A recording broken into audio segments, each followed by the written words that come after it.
guys, what's up? It's Ireland, and as promised, I'm bringing you reviews from the books that I get from Owl Crate. If you guys remember, I got this book, I would say December's Owl Crate, and I was pretty excited to finally get a good read on this.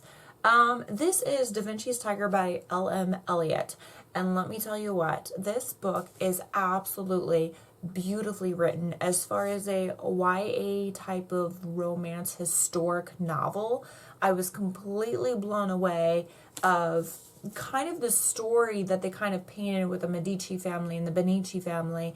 A lot of Italian history in this book with its own, I would say, fictional historic blend for it. It kind of takes you, what L.M. Elliot does is she kind of takes you back into if you were living in the time of Leonardo da Vinci, if you were living in a time of Florence or Firenze, Italy, about the time where the arts were really blooming thanks to the help of the Medici family, who put a lot of their money into building up the arts and literature and all kinds of stuff within Florence. Now, the Medici family were actually the bankers to the king. So they kind of built their name up in status, and then you have the Benicis who work for them as well. This book is brilliantly wrote. It kind of gives the fictional perspective of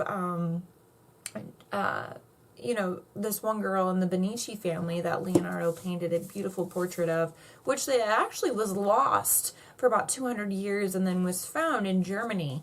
Some family had happened to have it. So it's actually in the museum. It's one of the highest paintings that was ever sold in an auction for art. Takes you, you know, through it, and it is literally, I couldn't put it down. It is just as beautifully wrote as it is if you were, you know, looking at one of Da Vinci's paintings. What I really loved most is when you get to the end of the book, I love how L.M. Elliot actually goes through and gives you the history of it. So not only does she quote her sources, which is a very hard thing to find in YA novels and young adult, she actually lists the bibliography. Now, this is something, I've read YA books for years. This is something that I've actually seen. You might get one or two references, but to actually post kind of what's going on, and she did her take. So here's the true history of it as far as what's been documented and we know. And then this is reason where she came up with these fictional pieces and why she added to the story and what was the significant value. Completely great. If you love history, if you love anything with Leonardo da Vinci as much as I do, or anything around the time with Michelangelo, anything with Florence, Italy, Medici family, Benici family, whichever you choose, this is a great book. It's like Philippa Gregory's luscious writings about, you know, the British monarchy from, you know, all sorts of eras.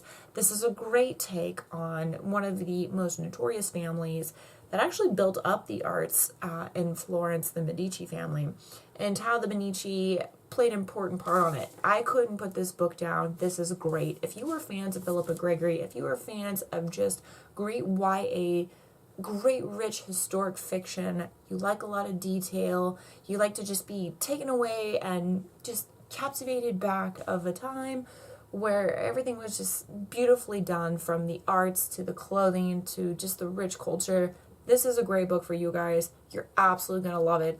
I give it 5 out of 5 stars. This is one of my favorite books that I've read, I would say, within the last year and a half.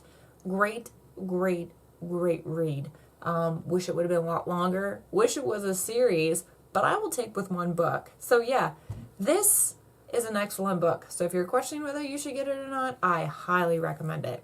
All right. Till next time review, you guys can check out more of my reviews along with Zombie vs. Cheerleaders and Aspen Comics' well-renowned author Heather Finley at our YouTube page called Wild Pages. And yeah, we'll see you guys for more book reviews. Until then, take care and happy reading.